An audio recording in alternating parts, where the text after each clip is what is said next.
Alright, my name is Bailey Moore and I did my presentation on alternate energy, more specifically nuclear energy. Just a rough outline, and have a little bit of an introduction, some cons, some pros, and then a conclusion and reference page.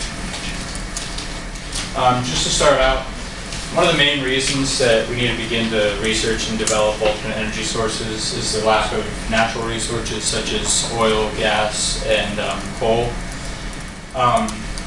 It's estimated that these resources will only last about another 188 years if we continue to use them at the rate that we are right now.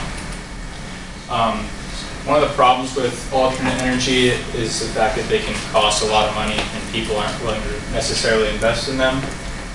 One of the strong points is that most of the alternate energy sources are all like renewable resources such as solar, wind, and hydropower, and those are pretty much emissions free. And then more specifically getting into nuclear energy, from a public viewpoint, it's seen as kind of an unsafe process. Just a short history. From its birth, and I guess you could say like childhood, was from 1895 to 1945. Coming up into like World War II, most of the development of nuclear powers was for the atomic bombs.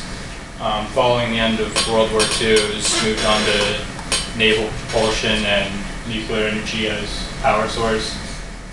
And since around 1956, it's been completely towards nuclear power plants. And here's just a diagram. As you can see in the middle there is the reactor core with the control rods, which will control the temperature and how much water is boiled. The water is boiled, which releases steam, which in turn spins the turbine and creates energy through a generator. Some of the cons are the waste storage, certain types of disasters, and the overall startup costs for nuclear power plants. Waste storage, even though they don't have the power to create energy anymore as a heating source, the reactor cores are still radioactive, which makes them pretty dangerous for people in the environment, such as water sources. Because of that, they're difficult to store. And there's a picture here of kind of like a shell or case they put it in, and the reactor core itself only takes up about like 1/3 of that, with layers of lead, steel, and concrete to keep the radiation from getting out. One of the problems is people don't feel safe with these kind of things, obviously, in their backyard, so they have to be stored away from people. And these shells are about 12 to 16 foot tall, so it's not something you can just keep anywhere. One of the main spaces, at least in America, that we've been storing nuclear waste is Yucca Mountain in Nevada. And we're running into a problem that as we go deeper and deeper storing in the mountain, we're getting closer to groundwater. And if the water is irradiated, it can affect millions of people's lives. Certain disasters we probably all know over Chernobyl, 3 Mile Island, and the most recent Fukushima. And yeah, they're terrible disasters, and I don't want to take away from that, but all three of them can be closely accountable for the people that were regulating and maintaining these things, and them ignoring certain risk indicators that came about and taking shortcuts through certain licensing and safety certifications.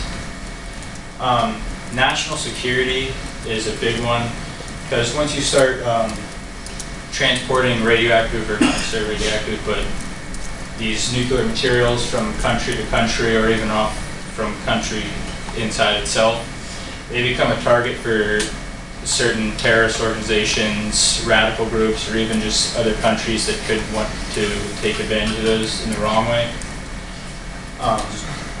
As it develops more and more, certain countries want to have this power to have nuclear power plants, but the problem is once a nuclear power plant is built, it only takes about 6 months for a nuclear power plant to be turned into a nuclear launch site for nuclear weapons, which could be a pretty big problem.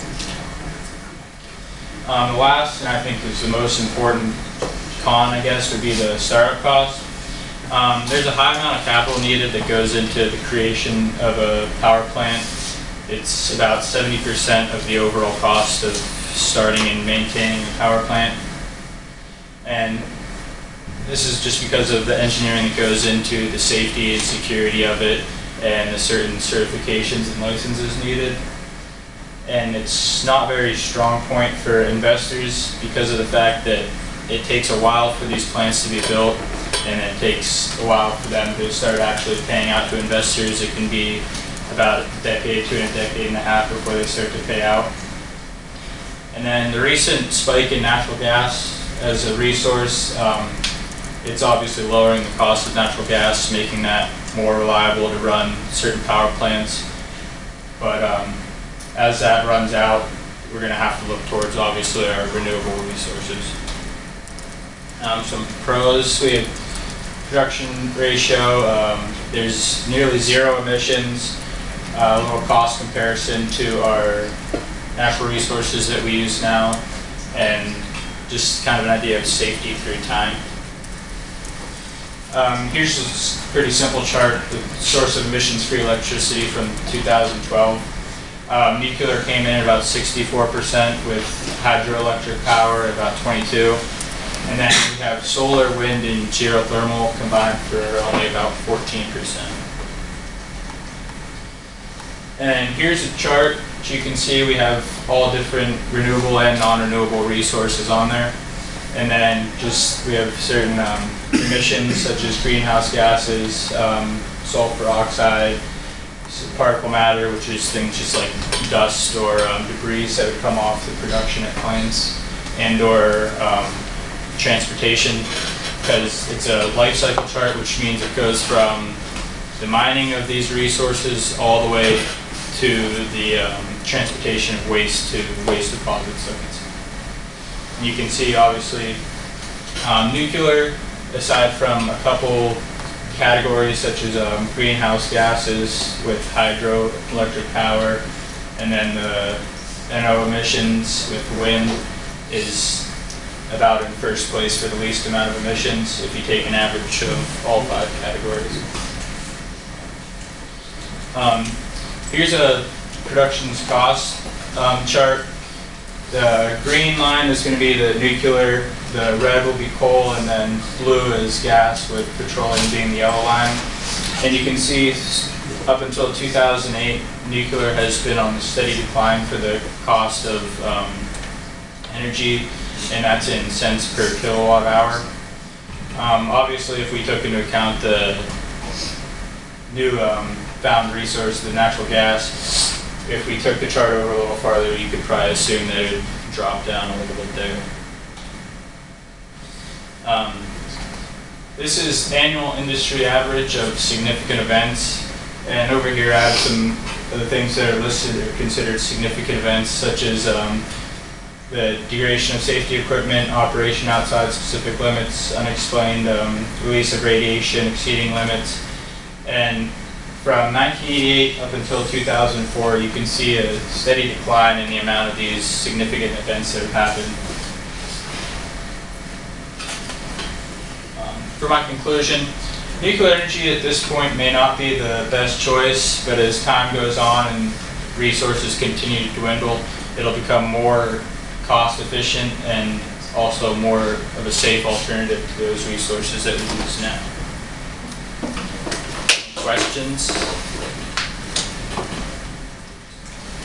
And here's some references.